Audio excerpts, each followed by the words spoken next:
Welcome back, wrestling faithful, to another emotionally charged installment of Wrestling Saga, the channel where the mythos of professional wrestling lives, breathes, and refuses to be forgotten.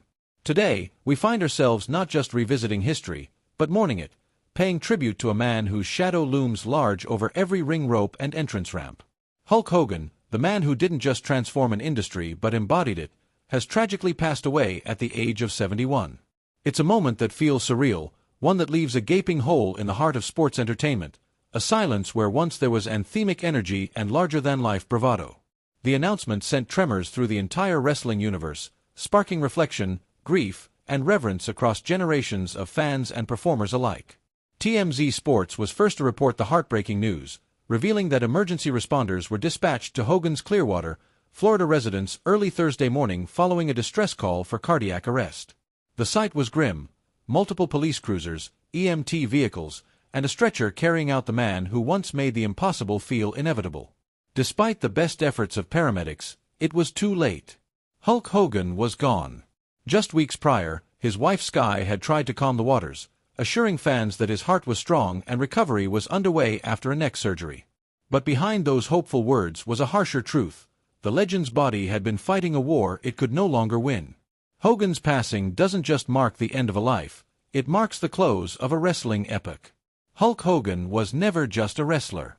Born Terry Eugene Bollea in Augusta, Georgia, on August 11, 1953, and raised in Tampa, Florida, he was once a bass guitarist with a dream. But it was in the punishing grind of professional wrestling that he found his true calling. Under the fierce tutelage of Hiro Matsuda, Hogan's bones were literally tested for greatness. His earliest matches as the Super Destroyer barely hinted at what was to come. That all changed in 1979 when Vincent J. McMahon brought him into the World Wrestling Federation. The world wouldn't fully understand what it had until January 23, 1984, when Hogan body-slammed the Iron Sheik at Madison Square Garden to win the WWF Championship. Hulkamania was born that night, an unstoppable force that fused muscle, charisma, patriotism, and raw spectacle into a movement that exploded beyond wrestling's traditional boundaries. Say your prayers. Eat your vitamins. Train hard. These weren't just taglines, they were gospel to millions. Hogan became a messiah in red and yellow, a living comic book hero who redefined what a wrestler could be. WrestleMania 3, held in 1987 before an alleged crowd of over 93,000 at the Pontiac Silverdome, remains etched in memory not just because Hogan slammed Andre the Giant, but because that slam became symbolic, a metaphor for achieving the impossible. His rivalries with Randy Macho Man Savage, the Ultimate Warrior, and King Kong Bundy became chapters in wrestling scripture. His theme music, his entrance, his exaggerated poses, the atomic leg drop, they became cultural currency. Hogan held the WWF Championship for an astonishing 1,474 consecutive days during his first reign, a record that cemented his dominance and made him the centerpiece of wrestling's boom period.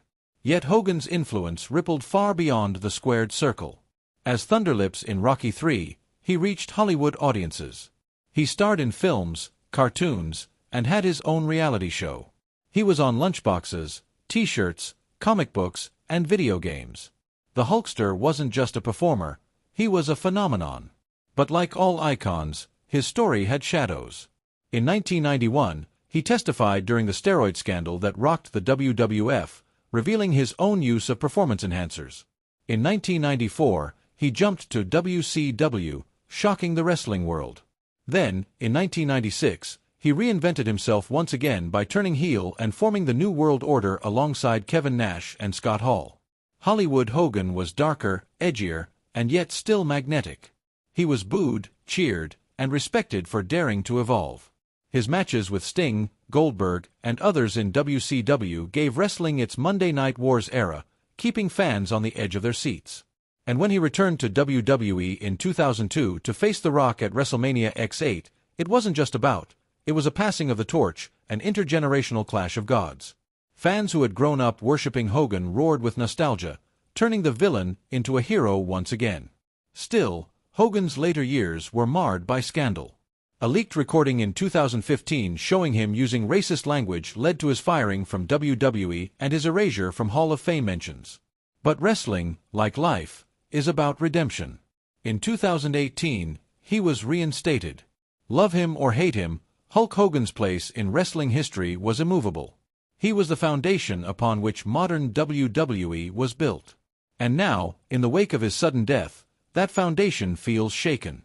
The news of his passing triggered an outpouring of grief and gratitude. WWE issued a heartfelt statement acknowledging Hogan as a pioneer whose contributions were immeasurable. Triple H called him a brother. John Cena thanked him for making people believe in heroes. Ric Flair called it wrestling's greatest loss. The Rock, who once stared down Hogan in a battle of icons, said Hogan paved the way. Even outside the ring, tributes rolled in. Sylvester Stallone called him a warrior and a gentleman. Fans across social media shared stories, photos, and hashtags like hashtag RIP Hogan and hashtag Hulkamania Forever. The cultural impact of his death cannot be overstated. But amid all the voices, one stood out: Roman Reigns. The tribal chief. The reigning face of WWE. Known for his stoic silence and authoritative presence, Reigns finally broke his silence, delivering a tribute that was powerful in its humility. In a statement released through WWE, Reigns said, "Hulk Hogan was the giant I looked up to when I was a kid dreaming of this business. He wasn't just a wrestler. He was the reason so many of us believed we could be larger than life. I never got to share the ring with him, but I felt his presence every time I stepped out there. He built this world we live in, and I'm honored to carry it forward. Rest easy, Hulkster. Your legacy is acknowledged." Those words hit harder than any spear. In just a few lines, Reigns bridged the gap between past and present, between the bombastic glory of Hulkamania and the cold dominance of the Bloodline era. Reigns' tribute wasn't just respectful, it was revealing. It showed us that even the modern-day tribal chief still bows to the gods who built the mountain he now stands atop. It was a rare admission of vulnerability and reverence, proof that the spirit of Hogan still echoes in every main event, every sold-out arena, every title hoisted into the sky. Reigns, like millions of us, was once a kid glued to the TV, eyes wide as Hogan ripped his shirt and defied the odds. And now, as the face of WWE, he stands at the helm of a company built on Hogan's blueprint. The moment was not lost on fans. Social media lit up with praise for Reigns. "Classy move by the tribal chief," one user wrote. Another tweeted, "Even the head of the table acknowledges the legend." Analysts noted the symbolism. The old lion passes on, the new one roars in his honor. Hogan and Reigns, two titans in different eras, united by legacy. Different generations, same unstoppable presence. That's what makes Hogan's passing feel both heartbreaking and transcendent. He's gone, yes, but his legacy? It's I.